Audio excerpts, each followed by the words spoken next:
My guest today is Alex Boyd. Alex is the founder and chief evangelist of Revenue Zen. And today's episode is titled The Art and Science of Converting with LinkedIn Posts.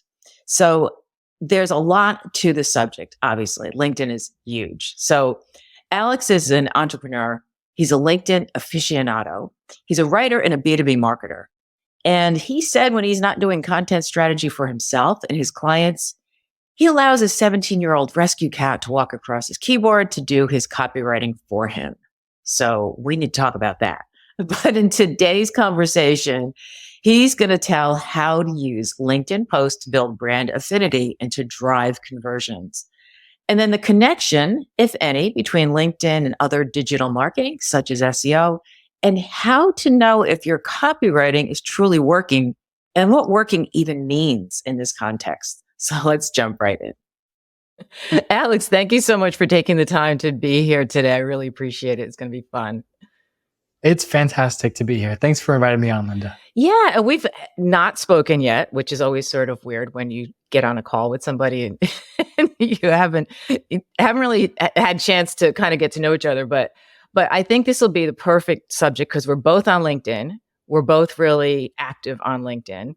And so this podcast episode will be broadcasted probably the end of this year, beginning of next year, 2024. So that means people are thinking about, what can I do different? How can I improve my marketing? So it's really a perfect segue into what we are calling the art and science of converting with LinkedIn posts. Yeah. So tell me a little bit about when did you really realize that LinkedIn was the way to go? Because I've been active for 3 years. And before that, I think most people were just like posting their resume. And like, what made you realize this was a lot bigger than that? It's always, I think, been about the feed that you curate, because I started thinking LinkedIn was big as soon as I invested time into it. Because what happened almost 7 years ago was I started posting, following certain people, unfollowing other people, and then here's my resume, people started to fade out of the feed, and the ones I wanted to talk to were front and center. So for me, it's been, as long as I've used it, it's been great. We got our first lead from LinkedIn within maybe 60 days of starting to post more actively when I started this company. Wow.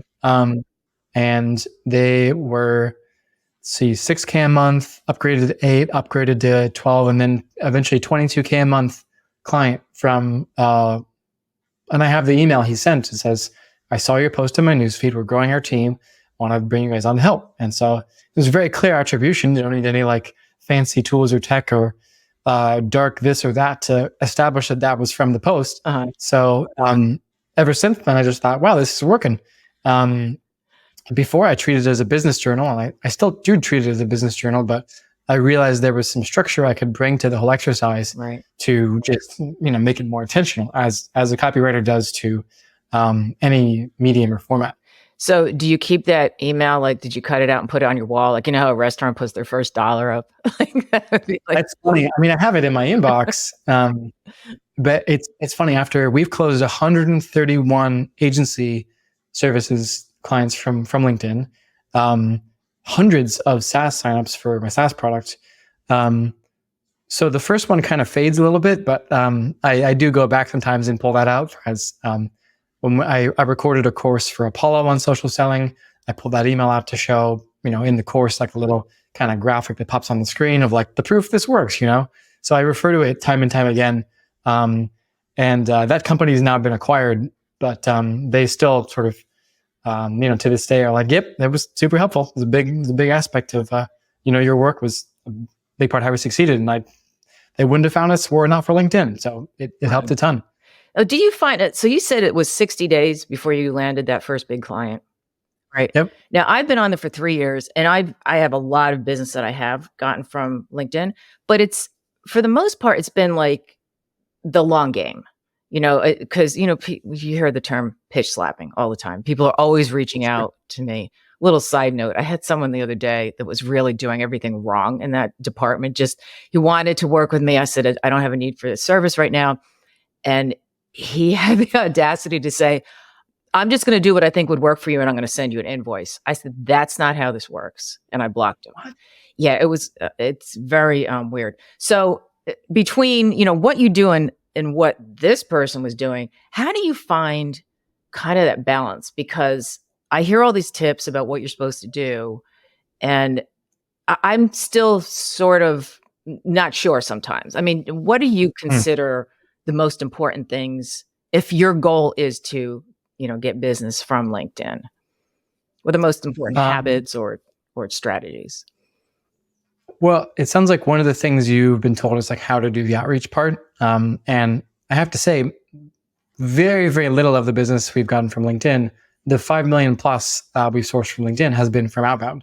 Majority has been from staying top of mind via content with people who refer us business. If we break down the like sub sourcing from LinkedIn, a little over half of our LinkedIn revenue has been just direct. They see the content, they reach out. Very simple.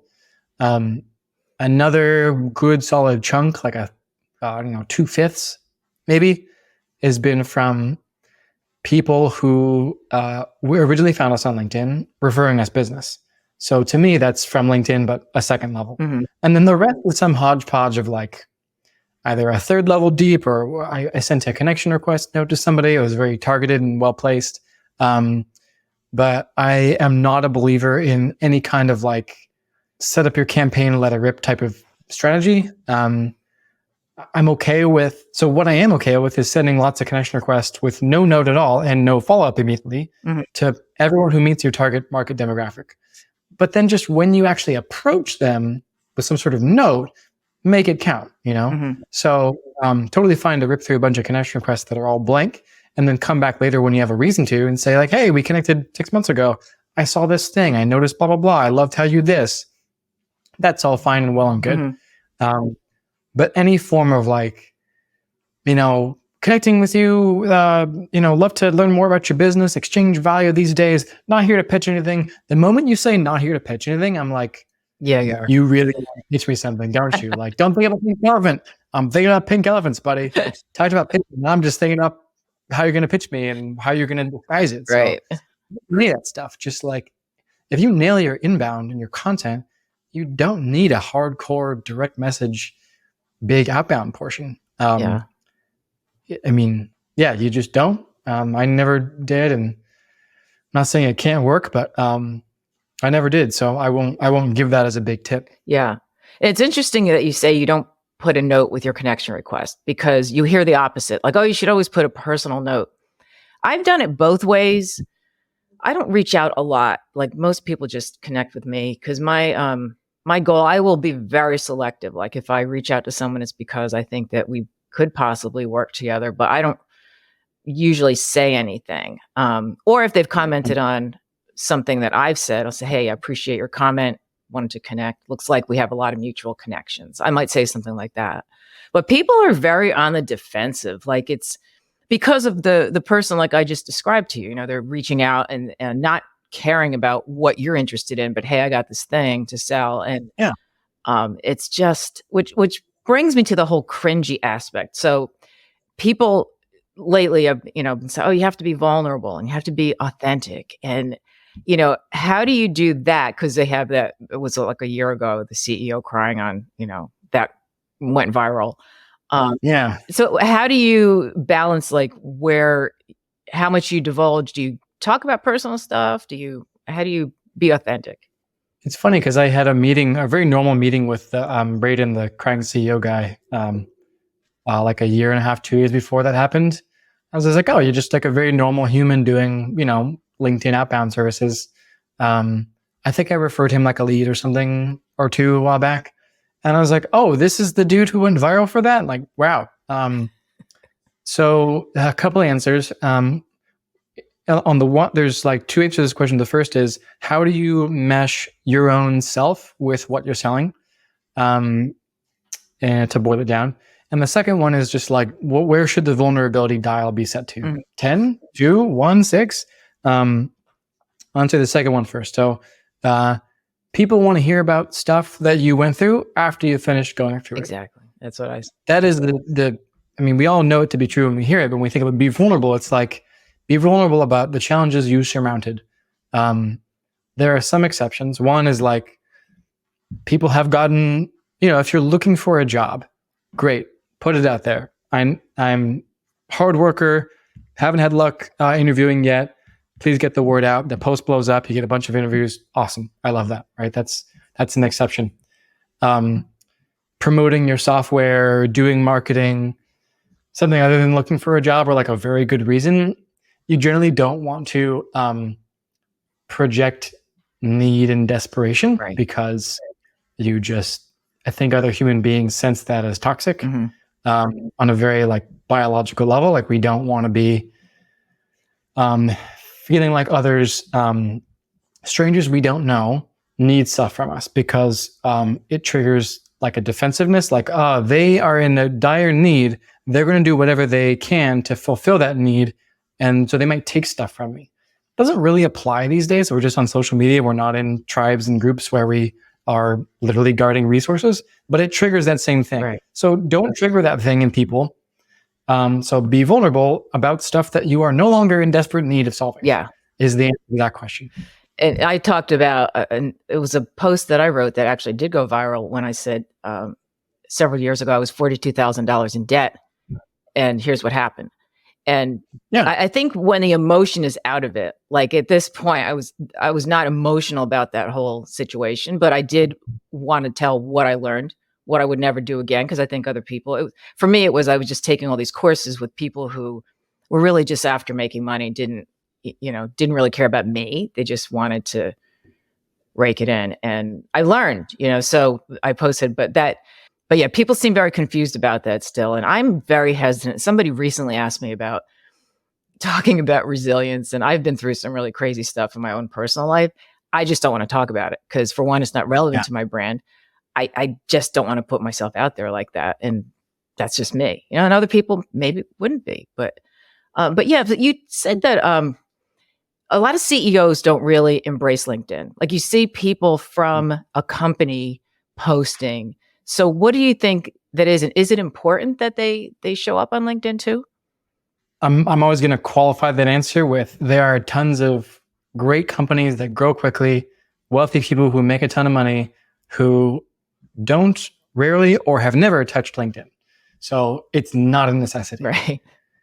I have to disclaim that because people will come in the show notes and be like, well, there's this person. I'm like, okay, yeah, sure. Fair enough. Warren Buffett has never posted on LinkedIn. But he did other stuff, and like, this is a stuff. This is a channel it's a unique thing. It's great. It technically is optional, but if it's a good fit for you, why would you poo-poo it just because, there's something you don't like about it? Get over it, basically.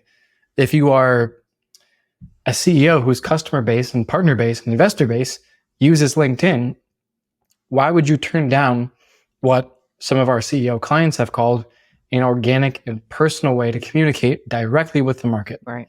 Why would you turn that down? Maybe you have a reason, in which case, great. But the existence of people who've grown companies and made a bunch of money without LinkedIn does not mean you should. That's not in itself a reason to deny using it. So I do think it's important where it's a good fit. If you market people that primarily don't sit at desks, then it's less valuable. Right. But desk people use LinkedIn, and you can reach them there. So you might as well try, barring a good reason not to. There are many, but there's also plenty of reasons to do it. So yeah, it is optional, just to get around that skepticism of like, yeah, you don't have to do it. Yeah. But you should, is my answer pretty much. What I love about LinkedIn, and it's a better way to do this in other social platforms, is that you get to see the person, the personality, especially if it's a CEO of a company. And we tend to be, when it's an anonymous person, we create this own vision in our minds. Like, I spent like 20 years writing content for magazines, and I interviewed a lot of very high level people. And at first I was super nervous about it. And then after a while, I realized they're just people. They're people who just did some great accomplishment, maybe, or they're famous. I had some moderately famous people I interviewed, but we're all just people. So it's sort of refreshing when you get on LinkedIn and someone talks about something within their business that it's professional, but yet there's that personality behind it, especially if they're very active with commenting, because a lot of people will post and ghost, I guess they call it, and just Yeah. leave. I mean, but commenting and engaging. What are your thoughts on engagement, like in commenting? It's the single biggest reason why people are or aren't getting traction on LinkedIn.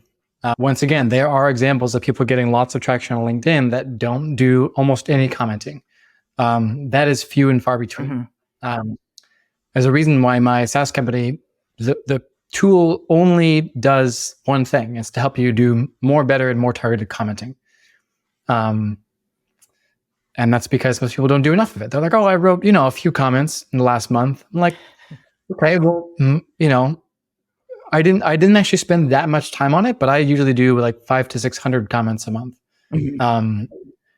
And it's in the LinkedIn developer docs. If you read them, it says the algorithm is, I'm paraphrasing, but the algorithm is constructed as essentially a karma system where the more you put in, the more you get out. So if you comment and you respond and you're active, you're going to get more stuff because LinkedIn is saying, thanks for keeping people on our platform consuming ads. We're going to, reward you, quote unquote, with more visibility. Yeah. So if you don't do it, you're missing out. And if you're just like, why are my posts going nowhere? Because you have not convinced the algorithm that you are, and really, it's not just the algorithm, it's the people too. Mm-hmm. Like, you have not built any relationships with people that care about your stuff. You can build a relationship by having a chat, talking offline, meeting up, having a sequence of DMs. You can exchange comments. You can just have people want to root for you and be like, oh yeah, that guy, I'm going to like his post, versus just, who is this? Create that, oh yeah, that guy impression, and do that however it makes sense. And commenting is a very easy way to do that. So again, there are some exceptions, but by and large, you're going to do way better when you engage it and are active. Even if you get some help with that, it's fine if somebody who you are close to helps with certain things here and there. Like, you write a post offering an asset. You say, comment, blah, blah, to receive this thing. Getting help from your assistant to reach out to other people, totally fine. You're a CEO, you're busy, you don't have to do all that stuff. If it's like marketing and lead gen. Mm-hmm. But do some engagement. It's gonna help. Yeah. Not. I just find that when I don't comment as much, I get nothing. Like, it's like today, I just was busy this morning, and sometimes I just burn out. I mean, don't you ever find like you just can't do it? Absolutely. Just can't. I mean, especially, and I don't want to blame the algorithm, because everyone's like, maybe your content just sucks. It's not the algorithm. But I spent a lot of time on a particular carousel I posted yesterday. And I thought, I didn't think it's going to go viral, but I actually created to create like a lead magnet. So it's this.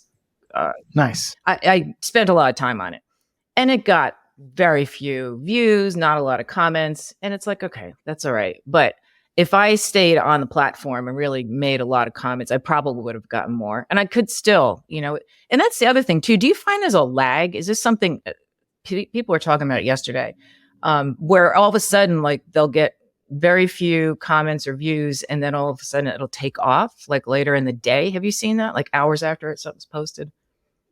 Yeah, it used to be more where the first hour was most of the action. Yeah. Now it's really like over the course of days.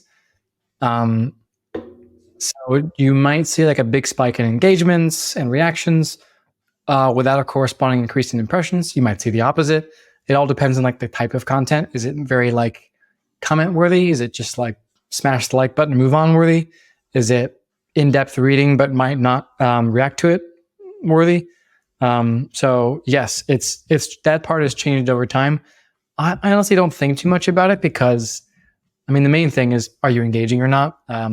But sometimes the content you think is amazing does terribly in a post. Yeah. Like the lowest common denominator content does awesome, at least when it comes to attention.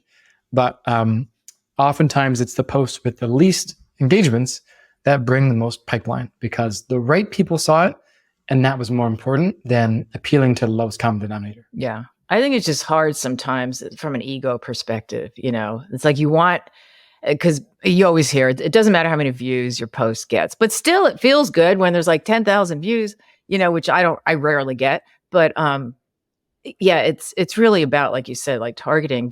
So you spend time really looking for your target audience before you leave a comment, or do you have like with me, I find there's a kind of a group of us, and I'm not in any kind of pod, but it's just there's a lot of people that are always on my feed. I'm always on theirs, and we've kind of formed a little Yeah. water cooler clique, sort of. Do you find that you? Like a support group? Yeah, I mean, I'm in a couple like support groups too for like support each other on LinkedIn. Choose the group wisely because LinkedIn will learn from who's engaging, who it should show your posts to. So make it a relevant one. I started forming one with some agency clients and partners, and that's highly relevant. So we just all share very B2B marketing focused content in there.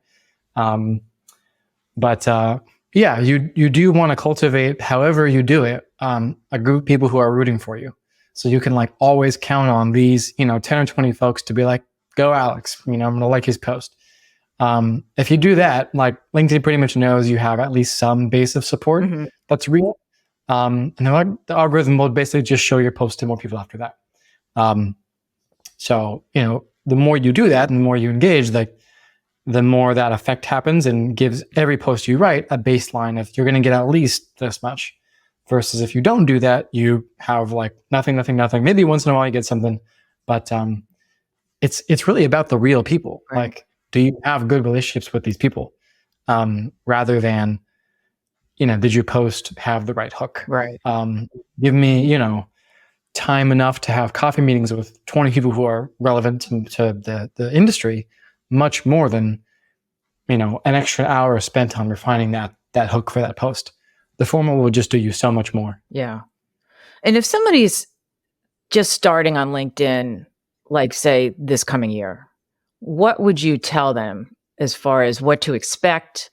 What are some of the mistakes that, a lot of beginners would make? And by beginner, I mean somebody who's, had their profile up and never did anything with it, and now they decided they're going to be active. This happened last year where on a year ago exactly, pretty much, I was in the kitchen with my wife who was thinking about which social media channel to promote her new business. And I was just like, okay, I have a crazy idea. What about LinkedIn? Like, nobody's been talking about fitness, nutrition, and so forth on LinkedIn, so there'd be a space for it. Also, you can see it's a place where more, executive women hang out. So, that's your target demographic. So what do you think? And she was like, And so she sat down and wrote 30 posts by the end of December. And Jan 1, she started going. And she had like a viral post in the first week. And it was just like, she's like a top creator and all these lists and blah, blah, blah. And we get sent all this nutrition stuff now because people, anyway, she did it. She's like way on the map, rocking and rolling, doing the LinkedIn thing. And for people who say, oh, it's too hard nowadays, it's saturated nowadays, you can't do it nowadays. It's not true. There are people all the time doing this. I was posting for years before Justin Welsh said a damn thing on LinkedIn. And then he did it. And there's just a bunch of people who are doing it. So, there's maybe a little bit less free organic reach now than there was, but I don't know. It's kind of like a no excuses, play like a champion type of thing of just like, look, you just got to get it done and do it well. So what is the advice then? A, don't psych yourself out. It's not impossible. B, have a clear narrative. Like, what are you saying to the market? Not copy that's designed to sell, but what's your story? Why should people care? Iron that out. Place yourself in that story. Place your partners, your customers, so forth in that story. Everyone's a character in it. Get people to latch onto the story. Right. And once you do that, just tell different aspects of it. Tell a page of it every day in your posts. If you do that, it all kind of coalesces into a narrative and it means something. So if you're just posting without any of it meaning anything or tying back, it's just sort of a random accumulation of attention, but it won't lead to business. So do the work to figure out the story. That's far more important than the words you write. As you know from copywriting, most of it is, what is it? Joseph Sugarman went to the watch factory for a week looking at how they make the watches before he wrote the watch ad. And then the watch ad sold a bunch of stuff. And they're like, how'd you do it? How'd you choose the words? He's like, I went to the watch factory and I looked at how they made the stuff. And that's how I did it. It's the same idea. So do that intellectual and spiritual work to figure out why everyone should care about what you're doing. Yeah. And once you've done that, the words will almost take care of themselves. The copy is less important at that point. The other thing too is it seems like your wife had a success right out of the box. Like it took me 3 months to get any sort of traction. I mean, do you think that, patience is another aspect of it? Because not everyone nails it. I mean, I didn't, and I almost gave up. And then I started getting, people responding and stuff. Yeah. It just takes a while. Yeah. Well, were you engaging at first too? You know what? I didn't until I had a friend of mine that reached out to me who had been on LinkedIn for a while. And he said, you need to go back in there and leave comments. People are commenting on your posts and you're not commenting. So I didn't get it right away. So that's part of it, right? Yeah. I mean, you kind of answered your own question there. Yeah. It's just like, but that wasn't for 3 months. I think it was just, okay. I think it was kind of floundering with what messages I wanted to put out there. So that also makes sense too. I mean, there's the notion of, did you do that background work and did you do it sufficiently well did you succeed? Like, did you have message market fit with who you're talking to?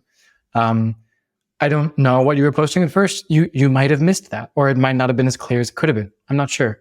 My wife's message, like her first viral post was about her best performing posts all the time have been about different aspects of living life without alcohol. That's like every time she posts about that, just blows up. Oh, interesting. It's like, okay, there's a theme there, right? Like clearly that touches a nerve in people.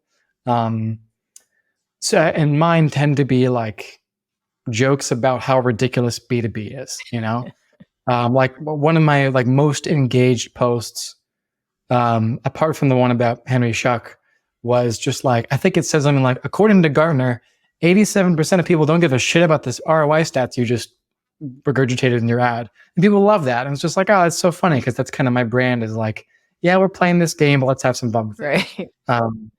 Right. Chelsea's is very much like female empowerment and strength and, confidence building and that is different than mine.